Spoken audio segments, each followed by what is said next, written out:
चलो let's continue with the second part of chapter number 2। तो chapter 2 का part 1 major discussion is over. ये जो सेकंड पार्ट है ये एक्चुअली देखने में बहुत सिंपल है, बट ऑनेस्टली स्पीकिंग यहां पर बच्चा ज्यादा गलती करता है एग्जाम के अंदर वाइल राइटिंग आंसर, क्योंकि यहां पर क्या है ना, आंसर बहुत सिंपल और जनरल लैंग्वेज है, तो यहां पे चांसेस हैं that you may end up writing a BCom category answer. Do you get my point? That is why be little bit more careful.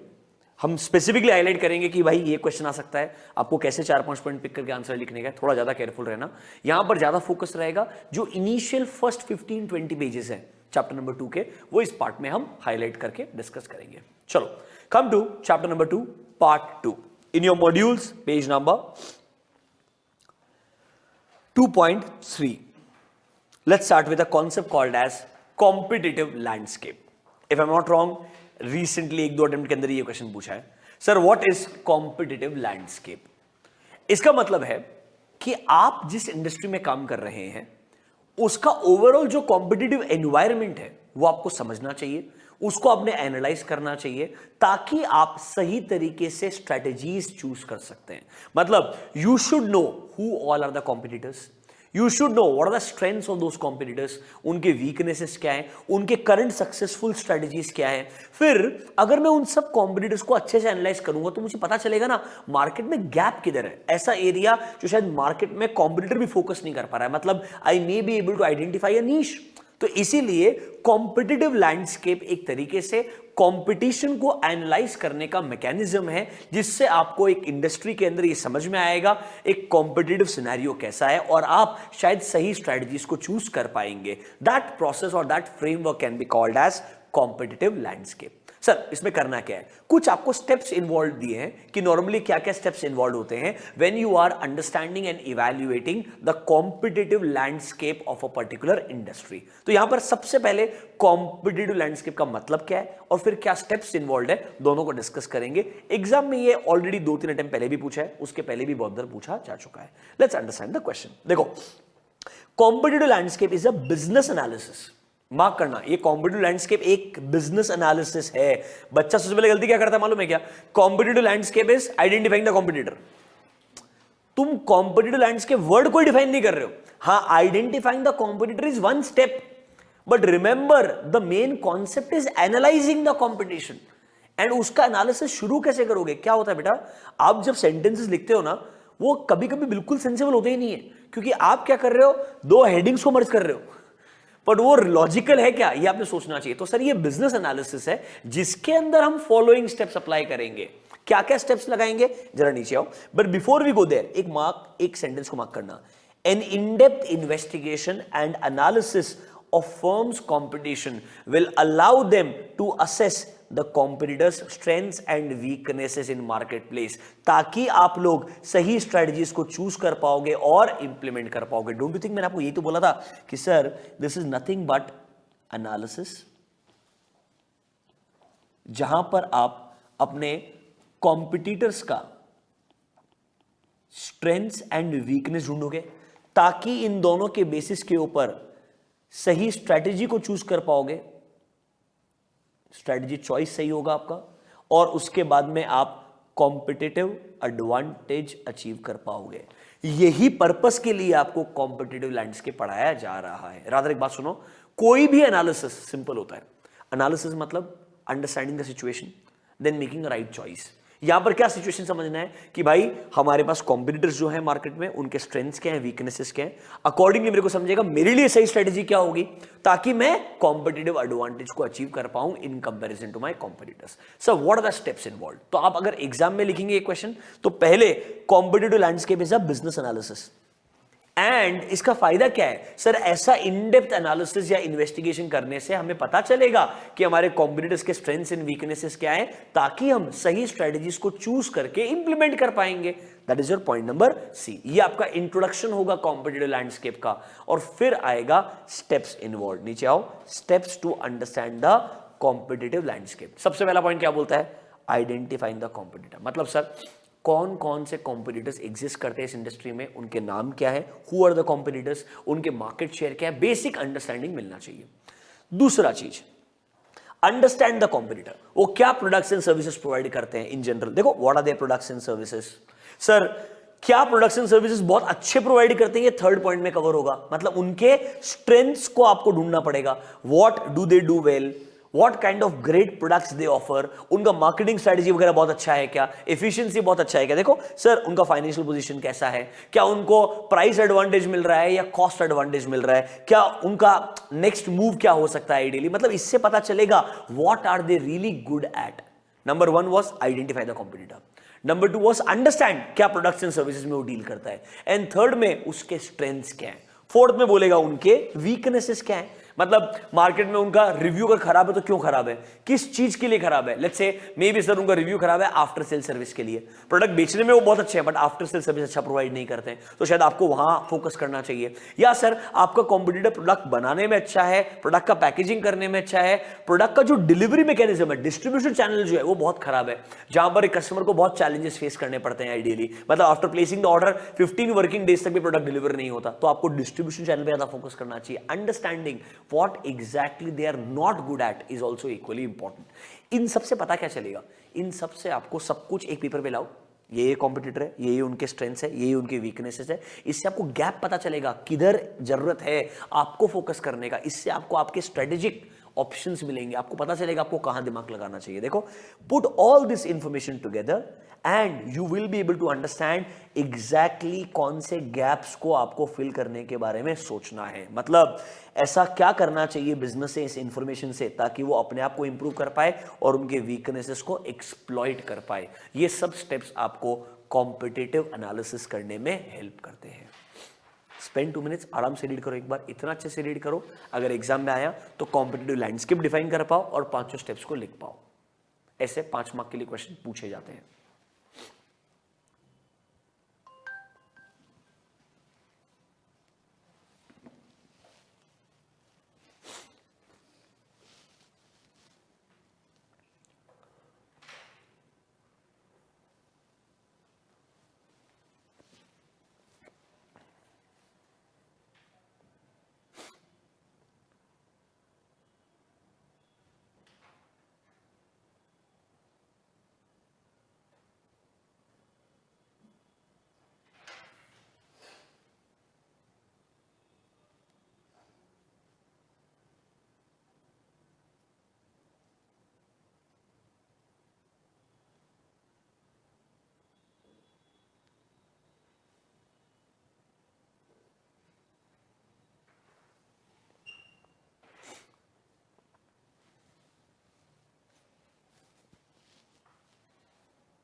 ठीक है, आगे बढ़े, लेट्स गो नेक्स्ट। सीधा आओ page number 2.7, methods of industry analysis. मतलब अगर आपको एक पूरे इंडस्ट्री को एनालाइज करना है, ये तो छोटा पार्ट था, ये सिर्फ कॉम्पिटिशन वाला पार्ट था, इन जनरल पूरे इंडस्ट्री को एनालाइज करना है तो सबसे पहला पॉइंट क्या आता है, आपको इस इंडस्ट्री के बारे में क्या क्या चीजें पता होनी चाहिए। मतलब when I want to analyse an entire industry, what important factors I need to keep in mind so that I understand the industry. मतलब डोमिनेंट फीचर्स क्या है इस इंडस्ट्री के, एग्जाम में एग्जैक्टली हेडिंग मिलेगा, dominant economic features of the industry. बच्चे का गलती क्या है, सबसे पहले इंडस्ट्री क्या है वही डिफाइन नहीं करता है वो, और आईसीआई एक नंबर कट हो जाता है डायरेक्टली। देखो industry is a group of firms जो सिमिलर प्रोडक्ट्स और सर्विसेज प्रोवाइड करते हैं एंड कंपीट करते हैं फॉर द सेम बायर्स। पहले इंडस्ट्री को डिफाइन करो फिर बोलो कि एक इंडस्ट्री को समझने के लिए हमने फॉलोइंग क्वेश्चंस को, फॉलोइंग पैरामीटर्स को दिमाग में रखना चाहिए। एक बहुत बड़ा लिस्ट दिया है, कोई भी 5-6 पॉइंट लिख सकते हो। सुनो, इस इंडस्ट्री का साइज एंड नेचर क्या है, कॉम्पिटिटिव राइवलरी कैसा है, डिस्ट्रीब्यूशन चैनल कैसा है, मार्जिन्स कैसे हैं, रिटर्न ऑन इन्वेस्टमेंट कैसे हैं, प्रोडक्ट डिफरेंशिएशन को कितना सपोर्ट किया जाता है यहां पर आइडियली।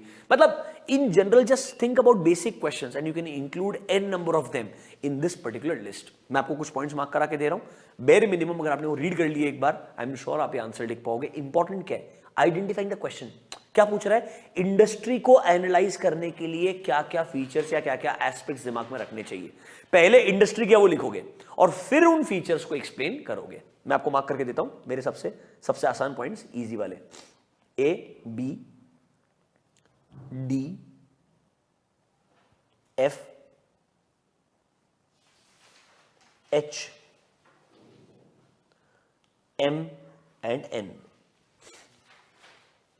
ये अगर आपने एक बार भी रीड कर लिए, आप आराम से 5 पॉइंट बिना सोचे समझे लिख पाएंगे लॉजिकली। बहुत स्ट्रेट फॉरवर्ड पॉइंट्स हैं। It's on page number 2.8। मिला आपको? सिंपल लग रहा है? आगे बढ़े, नेक्स्ट पेज पे आओ। Can you see nature and strength of competition? Simple सा हेडिंग है। बेसिकली आपको कॉम्पिटिटिव लैंडस्केप में पढ़ा दिया है कि आपने अपने कॉम्पिटिटर के बारे में बेसिक इंफॉर्मेशन निकालना चाहिए, स्ट्रेंथ्स वीकनेस निकालनी चाहिए, कौन सा स्ट्रॉन्गेस्ट प्लेयर है, कौन सा वीकेस्ट प्लेयर है, पता होना चाहिए। इसके लिए दो कॉन्सेप्ट्स हैं। एक है माइकल पोर्टर्स 5 फोर्स मॉडल, आगे आएगा, याद है? कॉम्पिटिटिव प्रेशर को एनालाइज करने का model. Buyers bargaining power, suppliers bargaining power, rival sellers, याद है क्या? Threat of new entrant, substitute, सब आएगा आगे। इसके अलावा एक कॉन्सेप्ट और है, that is called as strategic group mapping. अब वो स्ट्रेटेजिक ग्रुप मैपिंग पे अलग से क्वेश्चन आ सकता है। तो इधर आओ सीधा, come to page number 2.10। Can you see? Identifying the companies that are in the strongest and weakest position. यहां पर एक ही इंपॉर्टेंट कॉन्सेप्ट है, स्ट्रेटेजिक ग्रुप मैप क्या होता है और कैसे बनाया जाता है। एक सिंपल सा एग्जांपल दूंगा, 2 मिनट के लिए सुनना, आराम से समझ में आएगा। बिल्कुल स्ट्रेट फॉरवर्ड एग्जांपल, 1 मिनट के लिए, बहुत टाइम स्पेंड नहीं करना है, कॉन्सेप्ट पे फोकस करना है। स्ट्रेटेजिक ग्रुप मैपिंग क्या बोलता है, मतलब क्या है इस कॉन्सेप्ट का? सर ये एक तरीका है जिससे आप एक पीस ऑफ पेपर पे सारे के सारे जितने भी प्लेयर्स हैं एक इंडस्ट्री में, उनको प्लॉट करते हो और ये समझते हो कि इस इंडस्ट्री में कहीं गैप है क्या, कोई नीश एरिया बचा है क्या जिसे कोई टारगेट नहीं कर रहा है, या टारगेट कर रहा है तो कम लोग टारगेट कर रहे हैं, जहां पर मैं फोकस कर सकता है बेसिकली। इसीलिए आप स्ट्रेटेजिक ग्रुप मैपिंग लगाते हो। सिंपल एग्जांपल सुनना। सर एक इंडस्ट्री है, इस इंडस्ट्री में मैं कोई भी एग्जांपल एक इंडस्ट्री का नहीं लूंगा, एक सिर्फ थियोरेटिकल सिचुएशन बना रहा हूं। एक इंडस्ट्री में 6 प्लेयर है, देयर आर 6 प्लेयर्स, ठीक है। इस इंडस्ट्री का टोटल रेवेन्यू जो है वो 100 है। क्या है? 100 है। अब मैं ये जो 6 अलग अलग प्लेयर्स है ना, इनको मैं 3 अलग अलग ग्रुप्स में डिवाइड कर रहा हूं। I am dividing them in 3 different groups. Sir आपने कैसे डिसाइड किया 1 और 2 साथ में आएंगे, 3 और 4 साथ में आएंगे? सर ये स्ट्रेटेजिक ग्रुप मैपिंग में जो ग्रुपिंग होता है that is on the basis of some common features. हो सकता है ये 1 और 2 दोनों के दोनों मास मैन्युफैक्चरर्स हैं, समझ रहे हो मेरा बात? ये डायरेक्टली कस्टमर तक प्रोडक्ट लेके जाते ही नहीं है, सिर्फ मैन्युफैक्चरिंग करते हैं, बाद में होलसेलर रिटेलर प्रोडक्ट लेके जाते हैं कस्टमर तक। ये 3 और 4 जो है वो प्योरली ऑनलाइन बेचने वाले लोग हैं, ये होलसेल रिटेल से डील नहीं करते, डायरेक्टली कस्टमर से कनेक्ट करते हैं। और ये जो 5 और 6 है, ये तो सर एक्सट्रीम लेवल पे बहुत ही ज्यादा प्रीमियम प्राइस चार्ज करने वाले लोग हैं। ये ना कस्टमाइज्ड प्रोडक्ट बनाते हैं एक कस्टमर के लिए। Do you get my point? मतलब sir there are some logical reasons जिसके बेसिस पे हम इनको डिवाइड कर रहे हैं, but at the same time साथ साथ में कनेक्ट भी कर रहे हैं। तो हम प्राइस क्या चार्ज कर रहे हैं, डिस्ट्रीब्यूशन कैसे हो रहा है, ये हमने पैरामीटर्स बनाए। अब इसमें 1 और 2 साथ में डाले क्योंकि वो या तो सेम तरीके से डिस्ट्रीब्यूट कर रहे होंगे, 5 और 6 साथ में डाला क्योंकि वो सेम तरीके से प्राइसिंग चार्ज कर रहे होंगे। Are you understanding my point? तो ग्रुपिंग जो किया जाएगा वो कुछ ना कुछ कॉमन पैरामीटर्स के बेसिस पे किया जाएगा। फिर आप क्या देखोगे, टोटल रेवेन्यू इस इंडस्ट्री का कितना 100 है। मान लो 1 और 2 दोनों मिलकर के कंट्रीब्यूट कर रहे हैं 60% ऑफ द रेवेन्यू, ये लोग कंट्रीब्यूट कर रहे हैं 10% ऑफ द रेवेन्यू, और ये दोनों मिलकर कंट्रीब्यूट कर रहे हैं 30% ऑफ द रेवेन्यू। तो आप क्या करोगे, एक ग्राफ पेपर पे सर्कल्स बनाओगे, वो सर्कल के अंदर 1 and 2 medium size circle for 5 and 6 and a very small circle for 3 and 4. The size of the circle is representing their market share. Size of the circle is representing their market share. कि 1 और 2 मिलकर के 60% hold कर रहे हैं, 5 और 6 मिलकर के 30% मार्केट शेयर रिप्रेजेंट करते हैं, एंड 3 and 4 10% रिप्रेजेंट करते हैं। इससे पता चलेगा कि इस इंडस्ट्री में क्या प्रिफर करने वाले कितने परसेंट लोग हैं। इससे मैं डिसाइड करूंगा मुझे इस कैटेगरी से डील करने का है, इससे डील करने का है, या इससे डील करने का है। Are you understanding my point? Where do I want to enter, और या फिर कौन सबसे स्ट्रॉन्गेस्ट और कौन वीकेस्ट है भी पता चलता है। Don't you think strategic group mapping एक तरीके से आपको पूरा कॉम्पिटिटिव सिनेरियो को पेपर पे लेके आ जाएगा ताकि आप सही डिसीजन ले सकते हैं। This kind of group mapping is called as strategic group mapping. Exam में आपको डायग्राम नहीं बनाने का, एग्जाम में आपको स्टेप्स लिखने हैं, कैसे स्ट्रेटेजिक ग्रुप मैप बनाया जाता है। 4 स्टेप्स है, पढ़ो उड़ा दो। आ जाओ, come to page number 2.11 are you there? How a strategic group map is formed. सबसे पहले आइडेंटिफाई करो ऐसे कैरेक्टरिस्टिक्स जो अलग अलग फर्म्स को डिफरेंशिएट करते हैं इन द इंडस्ट्री. सर या तो प्राइस के बेसिस के ऊपर, या क्वालिटी के बेसिस पे, या उनके ज्योग्राफिकल कवरेज के बेसिस पे, या उनका वर्टिकल इंटीग्रेशन बहुत ज्यादा होगा, बिल्कुल नहीं होगा, वो लॉजिक हो सकता है. या सर कितने प्रोडक्ट्स वो डिलीवर कर रहे हैं. सर हो सकता है एक कंपनी एक ही इंडस्ट्री में 5 प्रोडक्ट लॉन्च कर चुका है और एक है सर एक ही कैटेगरी ऑफ प्रोडक्ट है, मतलब प्रोडक्ट लाइन बहुत ज्यादा होगा, प्रोडक्ट लाइन बहुत कम रहेगा. ये सब एग्जांपल्स है. मतलब बेसिकली ऐसे फैक्टर्स ढूंढो जो इस इंडस्ट्री को रिप्रेजेंट करते हैं. फिर जो फर्म्स सेम फैक्टर्स के ऊपर रिलाई कर रहे हैं उनको साथ में लेके आओ. देखो, plot the firms on a 2 variable map using pairs of these characteristics. और सर जो फर्म्स सेम स्ट्रेटेजी में फॉल करते हैं उनको सेम ग्रुप असाइन कर दो. जैसे हमने 1 और 2 को एक ग्रुप में डाला, 3 एंड 4 को एक ग्रुप में डाला, 5 एंड 6 को एक ग्रुप में डाला. और सर जो ग्रुप का साइज रहेगा, जो सर्कल का साइज रहेगा, वो रिप्रेजेंट करेगा उनका कितना मार्केट शेयर है. देखो, draw circles around each group and the circles should be proportionate to the size of their market share. Yes और no? This kind of strategy is called as strategic group mapping. इससे strongest weakest किधर gap ऐसा पता चल जाएगा. Real life में ये 100% follow होता है. It's a very logical strategy. Do you understand this? तो एग्जाम के हिसाब से कॉम्पिटिटिव लैंडस्केप क्या है आना चाहिए. इंडस्ट्री क्या है, इंडस्ट्री के डोमिनेंट फीचर्स क्या है मालूम होना चाहिए. तीसरा, स्ट्रेटेजिक ग्रुप मैपिंग कॉन्सेप्ट क्या और कैसे बनाते हैं ये मालूम होना चाहिए. ठीक है, पक्का, श्योर, कोई डाउट है किसी को? आगे बढ़े. 2 कॉन्सेप्ट और हैं. एक है की सक्सेस फैक्टर, एक है ट्रिगर्स ऑफ चेंज. क्या है? की सक्सेस फैक्टर, दूसरा है ट्रिगर्स ऑफ चेंज. सबसे पहले जाते हैं की सक्सेस फैक्टर्स के पास में. 2.12 व्हाट आर की सक्सेस फैक्टर्स. सुनो मेरा बात. हर इंडस्ट्री में कुछ ऐसे फैक्टर्स होते हैं जिनके बिना एक कंपनी उस इंडस्ट्री में सक्सेसफुल हो ही नहीं सकता है. मतलब फूड इंडस्ट्री का बात कर लो, price, quality of your food, taste of your food, ambience, मतलब ऐसे मल्टीपल फैक्टर्स जो बहुत एसेंशियल फैक्टर्स होते हैं. अच्छा, जरूरी नहीं है एक ही फैक्टर सक्सेस फैक्टर होगा. देयर कैन बी मल्टीपल की सक्सेस फैक्टर्स, मतलब देयर कैन बी 2 और 3 की success factors for every industry. Sir कैसे डिसाइड करेंगे ये फैक्टर की सक्सेस फैक्टर है? सिंपल है. अगर आप एक इंडस्ट्री के 3 पेयर को कंपेयर करते हो, अगर एक सबसे ज्यादा सक्सेसफुल है, वो क्यों सक्सेसफुल है, कस्टमर उसका प्रोडक्ट प्रीफर क्यों करते हैं, अगर आपको उसका आंसर मिल गया तो पता चल जाएगा why are they successful. That why का answer is nothing but key success factors.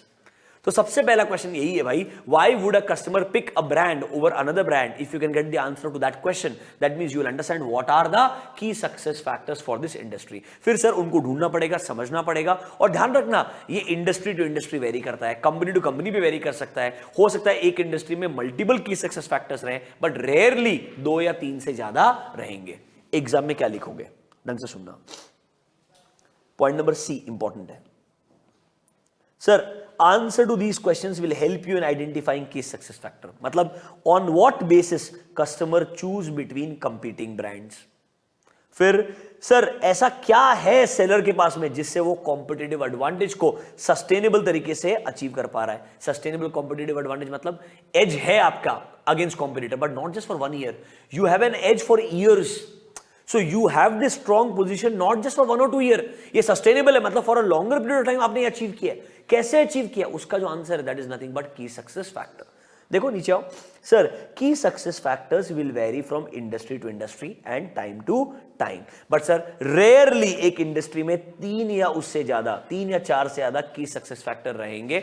Normally 2, 3 या 4 तक की सक्सेस फैक्टर्स हो सकते हैं. आपको एग्जाम में की सक्सेस फैक्टर क्या है, कैसे डिसाइड करोगे की सक्सेस फैक्टर है.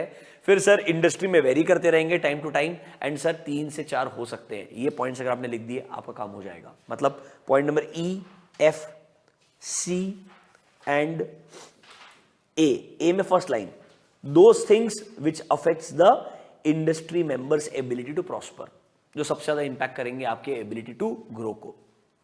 डेफिनेशन हो गया. कैसे डिसाइड करोगे, इंडस्ट्री टू इंडस्ट्री वेरी करता है और 3 या 4 से ज्यादा नॉर्मली नहीं होता है. की सक्सेस फैक्टर मालूम होना चाहिए.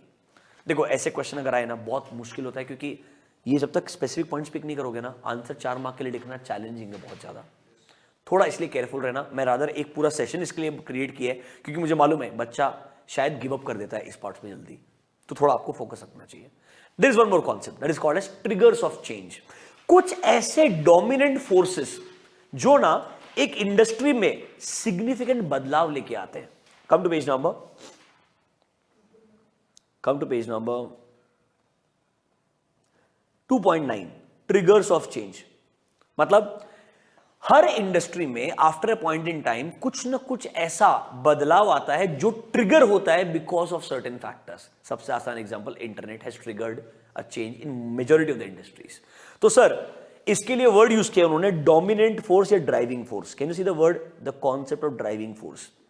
सर ये वो डोमिनेंट फोर्सेस हैं जो एक सिग्निफिकेंट बदलाव लेके आते हैं पूरे इंडस्ट्री में, and they have a significant long term influence on the industry. तो पॉइंट नंबर डी को मार्क करना, what is a driving force? Driving force are those factors which bring in a significant long term influence और a change in the industry. मतलब sir industry का काम करने का तरीका ही सिग्निफिकेंटली बदल जाता है because of a trigger, because of a factor. Sir ये क्या क्या ट्रिगर्स हो सकते हैं? What can be these triggers, what can be these driving factors? नीचे आओ, point number F, the most common driving forces.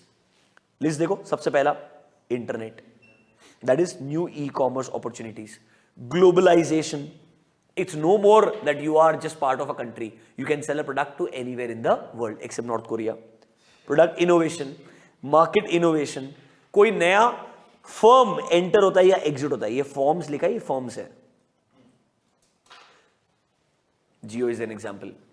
समझ रहे हो मेरा बात? सो आई एम ट्राइंग टू से दीज आर सर्टेन ट्रिगर्स और example of triggers how they can impact an industry permanently. Sir आपको क्या करना पड़ेगा? सबसे पहले ढूंढना पड़ेगा ये ट्रिगर्स क्या क्या है, फिर इन ट्रिगर्स को एनालाइज करना पड़ेगा और सोचना पड़ेगा इन ट्रिगर्स का इंपैक्ट इस इंडस्ट्री पे कैसा आएगा। सर ये किधर लिखा है? ऊपर पॉइंट नंबर ई में लिखा है, देखो, analysing the driving force has 2 steps. Identify करो क्या ड्राइविंग फोर्सेस है और सोचो इनका इंपैक्ट इंडस्ट्री पे क्या आने वाला है, ताकि आप अकॉर्डिंगली अपने बिजनेस के लिए स्ट्रेटजीज को बना सकते हो। तो आपको एग्जाम में क्या करने का है? Point number D, E and F इतना ही पढ़ के रखा तो बहुत हो गया।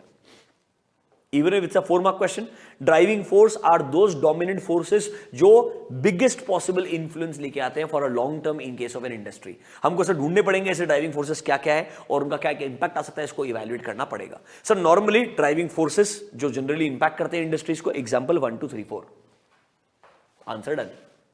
वापस से क्या क्या पढ़ा? कॉम्पिटिटिव लैंडस्केप क्या है, इंडस्ट्री एंड इंडस्ट्री के डोमिनेंट फीचर्स क्या है, समझ रहे हो मेरे बात? स्ट्रेटेजिक ग्रुप मैपिंग क्या है, की सक्सेस फैक्टर क्या है, ड्राइविंग फोर्सेस क्या है और उसके एग्जांपल्स क्या है। समझ में आया क्या? देखो आप इस तरीके से अगर आप सोचोगे ना तो हर एक क्वेश्चन को आप सही में पढ़ पाओगे। क्लियर है? एक आखिरी चीज, कम टू पेज नंबर, एक डायग्राम रहेगा 2.7, कॉन्सेप्ट ऑफ स्ट्रेटेजी एनालिसिस। कुछ नहीं, बहुत इजी है ये। देखो, can you see internal and external analysis. ये बेसिकली क्या बोल रहा है मालूम है क्या? ये strategy analysis here represents nothing but your current situation analysis. कि आज आपका इंटरनल एनालिसिस मतलब स्ट्रेंथ वीकनेस ढूंढो। एक काम करो, इंटरनल के बाजू में लिख लो identifying strengths and weaknesses, external के बाजू में लिख दो आइडेंटिफाइंग अपॉर्चुनिटीज एंड थ्रेट्स। तो आपको बोल रहा है इंटरनली भी एनालाइज करो अपने ऑर्गेनाइजेशन को, एक्सटर्नल एनवायरनमेंट को भी एनालाइज करो। इंटरनल से आपके स्ट्रेंथ वीकनेस मिलेंगे, एक्सटर्नल से आपके अपॉर्चुनिटी थ्रेट मिलेंगे। इसका फायदा क्या है? इसका फायदा है तुम इसके बाद में सही स्ट्रेटजी चूज कर सकते हो।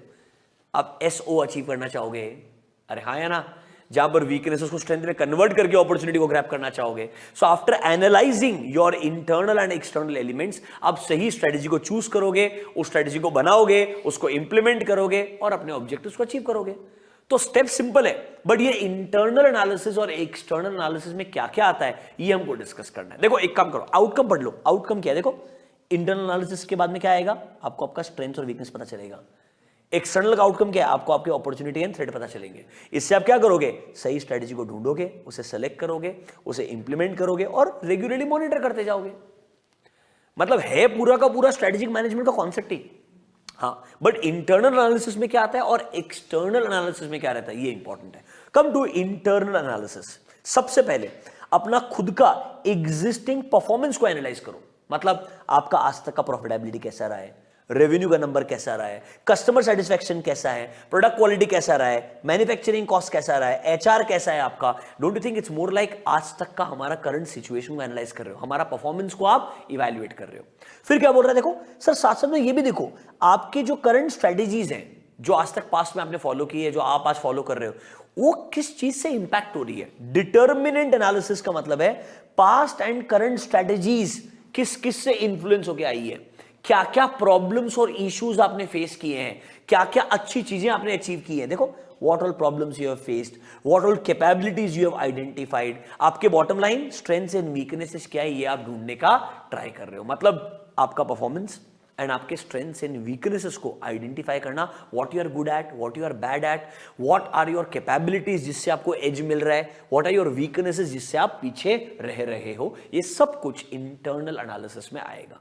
अब सर एक्सटर्नल एनालिसिस क्या है, कस्टमर क्या चाहता है, कॉम्पिटिटर क्या कर रहा है. So mark the words, customer analysis, competitor analysis, पूरा industry that is the market analysis, and overall business environment analysis. Bottom line this is your PESTEL analysis अगर आप मुझे पूछोगे तो.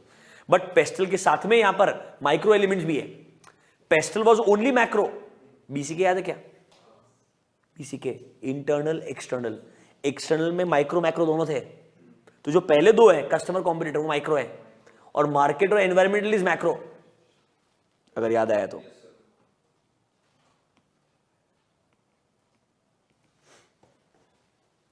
ये same environmental analysis, environmental scanning BCK में पढ़ाया था चैप्टर नंबर 2 में. सेम ही चीज है, कुछ अलग नहीं है. इसीलिए नॉर्मली नहीं पूछा जाता है क्योंकि ये ऑलरेडी वहां पे कवर हो चुका है, बट है इंट्रोडक्शन के फॉर्म में, इसलिए पता होने चाहिए. Do you understand this. अब एक क्वेश्चन और है जो बहुत बार पूछा है आईसीआई ने. Why do companies go global.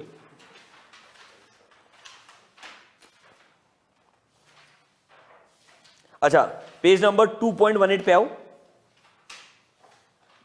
Different levels of strategy mark कर लेना, इंपॉर्टेंट है. कुछ नहीं इसमें, पर ये एग्जाम में समझेंगे नहीं क्वेश्चन. 2.18 अरे तुम्हारा सिलेबस का समरी है. Corporate level strategy, business level strategy, functional level strategy, और लास्ट में एक नया ऐड किया है. कौन सा, ग्लोबल स्ट्रेटेजी. इसीलिए अगला कॉन्सेप्ट है गोइंग ग्लोबल.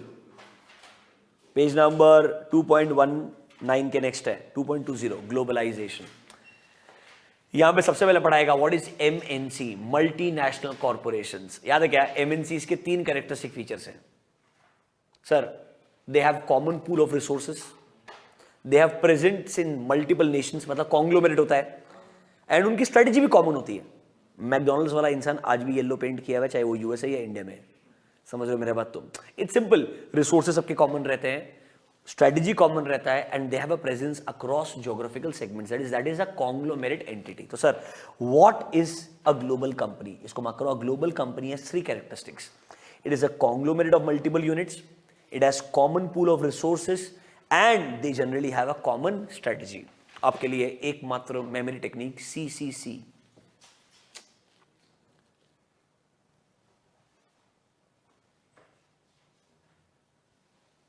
ठीक है. अब आईसीआई का favourite question, why do companies want to go global. Before I talk about the answer, please understand, I know this concept is very simple. इसको एग्जाम में तो पूछना पाप है, मैं जानता हूं, बट उससे बड़ा पाप क्या है जो तुम लिख के आते हो. बच्चे का आंसर मालूम क्या है, to generate employment. Are you understanding my point. मतलब जो उनके आंसर के आसपास भी नहीं है बेटा, वो आपके विचार नहीं पूछ रहे हैं. प्लीज समझो मेरा बात, ये एग्जाम है, वो आपको बुक में क्या लिखा है वो पूछ रहा है. Try to stick to what they say. Please understand, I know sometimes it is difficult. आपको बहुत नॉलेज है, आप चाहते हो मेरा ज्ञान भी मिले लोगों को. Wait for it. Do you get my point. Don't try to do this in the answer. मेरे को इतने खतरनाक आंसर्स पढ़ने को मिले ना, ये वो क्वेश्चन है. मैंने इतने जो आपने सर्टिफिकेट कॉपीज आते हैं ना, जब बच्चों के ये क्वेश्चन का आंसर देखा ना, सही में आंखों से आंसू ही आ जाते हैं. मतलब वो बच्चे को मैं कैसे समझाऊं कि तू जो लिख रहा है ना और आईसीआई जो उम्मीद कर रहा है उसमें बहुत ज्यादा गैप है. Please try to understand this. ऐसे क्वेश्चंस में यार ट्राई करो अपने फीलिंग्स को कंट्रोल करने का. जितना याद आ रहा है मॉड्यूल से उतना लिखो, जब कुछ याद नहीं आ रहा है तो अपने हिसाब से लिखो. छोड़ो मत, आई अंडरस्टैंड दैट। और अगर फिर कुछ भी नहीं करे हो तो कुछ भी नंबर एक्सपेक्ट भी मत करो, फिर ये आर्गुमेंट मत करो आईसीआई ने मुझे 4 में से 1 नंबर दिया, अरे तुझे एक भी पॉइंट मैच ही नहीं होता है। I you understanding this? Please be very careful. तो इनके सबसे पहला, why do companies want to go global? They want to grow. First point देखो, अरे आसान है, उनके हिसाब से सोचो ना यार, मतलब तुम जनरल डिस्कशन करो मत, तुम think like what ICI wants you to think. देखो number 1, first and foremost reason, need to grow. अगर तुमने लिखा ना 1 नंबर मिलता है, जब आसानी से नंबर मिल रहा है तो काहे को होशियारी कर रहे हो फालतू में। दूसरा चीज, सर हमारे जो डोमेस्टिक मार्केट है सैचुरेट हो गए होंगे। अरे हाँ या ना, डोमेस्टिक मार्केट सैचुरेट हो गए और हमको लगता है कि सर अब ना वो जो टाइम और डिस्टेंस का प्रॉब्लम है that is over.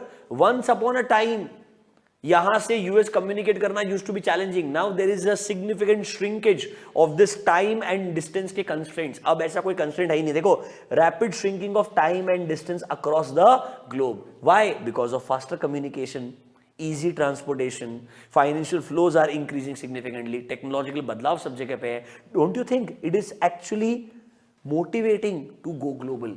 Number 1, you want to grow. Number 2, time और डिस्टेंस का प्रॉब्लम बिल्कुल खत्म हो गया है। तीसरा चीज, सर मेरे को मालूम है मैं मैन्युफैक्चरिंग दूसरे कंट्री में जाके कर सकता है, source of raw material cheaper है, लेबर वहां सस्ता अवेलेबल है, तो क्यों ना मैं वहां पे जाकर के मैन्युफैक्चरिंग प्लांट डाल दूं। That is why I want to go global. देखो sir, there may be other reasons, need for reliable or cheaper sources of raw material and cheap labor। और आसान वर्ड्स है यार, मतलब चैलेंजिंग भी नहीं है ये आंसर। दर्द ये सिंपल चीज में तुम गलती करते हो।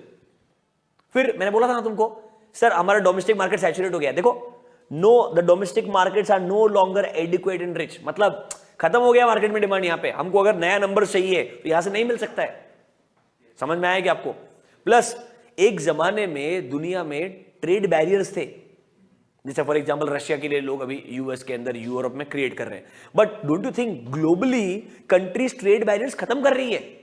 अगले पेज पे आओ, देखो, real collapse of international trade barriers, increased privatization of all manufacturing and service sectors, there is less government interference everywhere.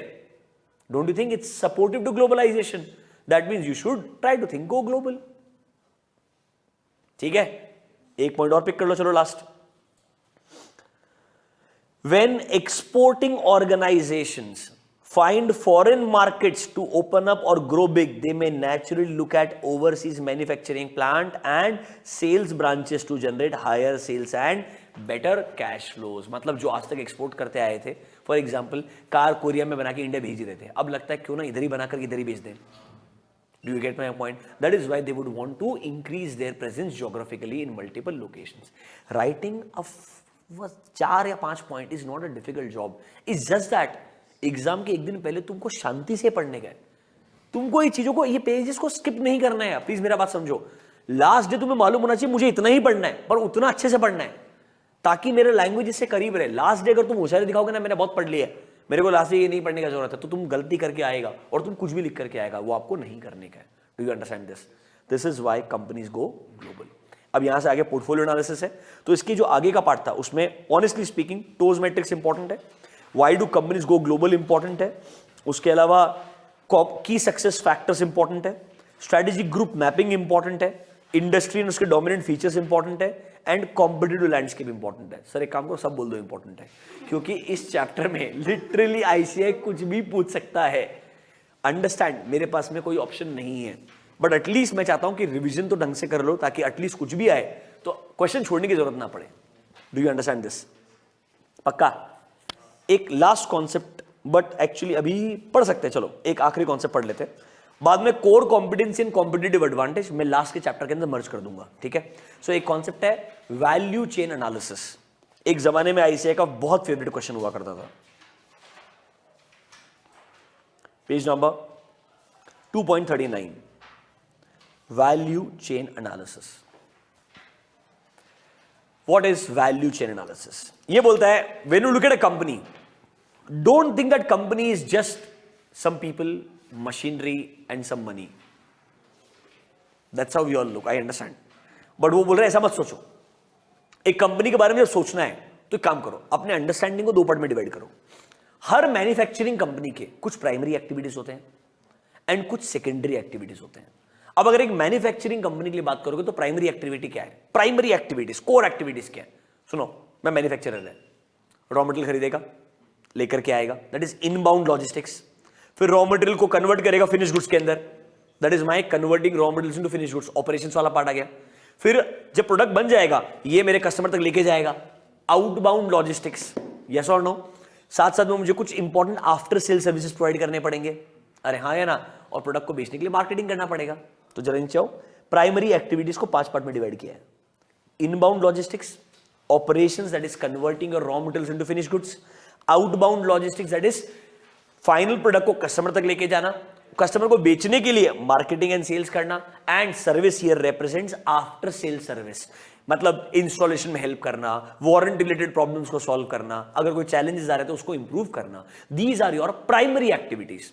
वो क्या बता रहे हैं, अपने बिजनेस के एक्टिविटीज को 2 पार्ट में डिवाइड करो, और वैल्यू एडिशन जो है ना वो हर जगह। तो वैल्यू चेन एनालिसिस क्या बोलता है, अगर आपको सही में अपने प्रोडक्ट में वैल्यू ऐड करना है तो आपको वैल्यू एडिशन हर स्टेज पे करना पड़ेगा। So you should know what are the important stages. So this is your primary activity, and then we have secondary activities. Sir what are secondary activities? Sir secondary activities are those activities which help every primary activity. मतलब वो ऐसी activities है जो हर primary activity को help करेगा। मतलब अब एक बात सोचो, don't you think infrastructure is required for all these 5? Yes or no? Technology is required for all these 5. People will be required for all these 5. Yes or no? So इसीलिए क्या बोल रहा है, secondary activities are going to support your primary activity. Diagram देखो, देखो क्या बता रहा है, ये आपके प्राइमरी, ये 5, इसलिए उनको हॉरिजॉन्टल रखा है। बट ये पांचों के पांचों, कैन आई से, they need help of these 4 secondary activities. Now what are these 4 secondary activity? Your infrastructure, your human resource management, your technology development, and a word which you will get confused, procurement is not getting raw, मतलब मैं furniture बनाता है, would लेके आया, समझ रहे हो मेरा बात तुम, it is not procurement, ये तुम्हारे कॉस्टिंग में प्रोक्योरमेंट है। यहां procurement is any input. For example marketing करने का है, मार्केटिंग करने के लिए भी मुझे let's say advertising campaign run करने के लिए कुछ टेक्नोलॉजिकल प्लेटफॉर्म्स वगैरह चाहिए, वो लेकर के आया, ये भी प्रोक्योरमेंट है। सही लोगों को लेके आया, वो भी प्रोक्योरमेंट है। तो procurement here is input to all primary activities. Procurement here represent input for all primary activities. ये सिर्फ फिनिश गुड्स बनाने वाला रॉ मटेरियल नहीं है, वो तो इनबाउंड लॉजिस्टिक्स में आ गया। ये रिप्रेजेंट करता है कोई भी प्राइमरी एक्टिविटी के लिए जो भी इनपुट्स आपको लगेंगे। सुनो, operations, converting raw material into finish goods, उसके लिए लोग लगेंगे, वो भी इनडायरेक्टली आपके प्रोक्योरमेंट के अंदर आते हैं। Agencies will be procurement here for you. So procurement here represents getting inputs for all your primary activities. Don't you think primary and secondary activity both go hand in hand? तब जाकर के value addition होगा। तो value chain analysis का मतलब क्या है? ऊपर आओ, page number 2.39। Sir, it is a widely used term to describe कि कैसे activities within and around the organisation आपके कॉम्पिटिटिव स्ट्रेंथ में रिजल्ट होते हैं। मतलब हमें देखना पड़ेगा that company is not just a machine, man या मैन पावर या रॉ मटेरियल का collection. It is more than that. You have to create so much value that आप इस डेफिनेशन में फिट होते हैं। किस डेफिनेशन में? इधर आओ, look at this diagram. Sir diagram देखो, अगर तुम्हारा कॉस्ट है 100 रुपए, मैन्युफैक्चरिंग कॉस्ट है 100 रुपए, लास्ट पेज पे डायग्राम रहेगा। तुम्हारा मैन्युफैक्चरिंग कॉस्ट है 100 रुपए, तुम्हारा सेलिंग प्राइस है 150। तो जब एक कस्टमर प्रोडक्ट को यूज कर रहा है ना, उसको फीलिंग आना चाहिए कि जो वैल्यू उसको मिला है दैट इज मोर देन 150, 180। कहना इसे कब होगा? जब आप प्राइमरी सेकेंडरी हर एक्टिविटी को रिलेट करते हैं और वैल्यू चेन एनालिसिस पे फोकस करते हैं, तब जाके वैल्यू क्रिएशन होता है। Basically there is a word called as value conscious buyer. I am ready to pay 150, पर मेरे को वैल्यू से ज्यादा मिलना चाहिए। आई एम रेडी टू पे 200, बट वैल्यू से ज्यादा मिलना चाहिए। That's called as value conscious buyer. उसके लिए वैल्यू चेन एनालिसिस कॉन्सेप्ट बना करके आपको दिया है। मतलब don't recognise the company just as a collection of machine and man और money. Do you get my point? It's more and far beyond that. Do you understand this? This is called as value chain analysis. Exam के सबसे primary activity, अंदर content बहुत simple है। क्या है? 5, inbound, operations, outbound, marketing and sales, and last was after sale services.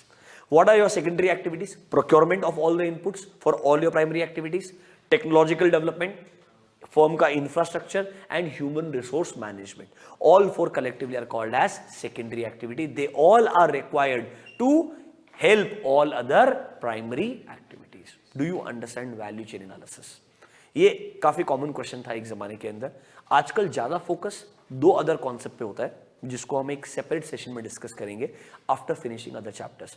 Core competency, competitive advantage. How to build core competency.